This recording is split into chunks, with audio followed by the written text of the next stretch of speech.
Talk this morning about some Washington to talk about. Let's take a look. Well, it could be President Obama's first 3 a.m. phone call. There is rising speculation tonight that North Korea is on the brink of test firing a long-range ballistic missile that could reach the United States. The Pentagon and intelligence agencies are closely watching North Korea. There's also talk the U.S. could try to shoot down any North Korean missile if there is a test. Barbara Starr reports from the Pentagon. U.S. spy satellites are watching this North Korean missile launch site 24/7. The U.S. is gathering snippets of communications and radar readings.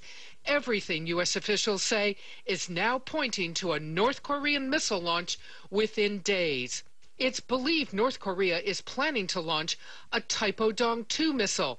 What the U.S. doesn't know is whether the missile will carry a satellite meant to go into orbit or be fired as a long-range ballistic missile that would be a threat to the U.S.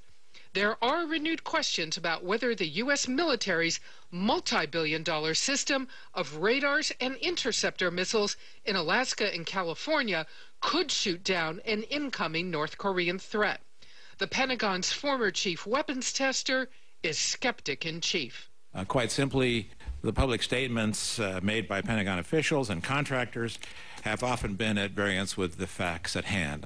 Even Coyle's successor says it's not absolutely certain the U.S. could shoot down an incoming missile. If the North Koreans launched an attack against us this afternoon, we wouldn't say we need more test data before we decide whether we're going to launch against and try to intercept that. We'd see how the system works, and we'd find out. So if North Korea launches a missile, will the U.S. even bother to try and shoot it down? Well, U.S. intelligence officials say they will try to make an assessment within seconds of a launch about whether the missile could fly long enough to be a threat to the United States or whether it will fall harmlessly into the ocean and be a dud. Barbara Starr, CNN, The Pentagon.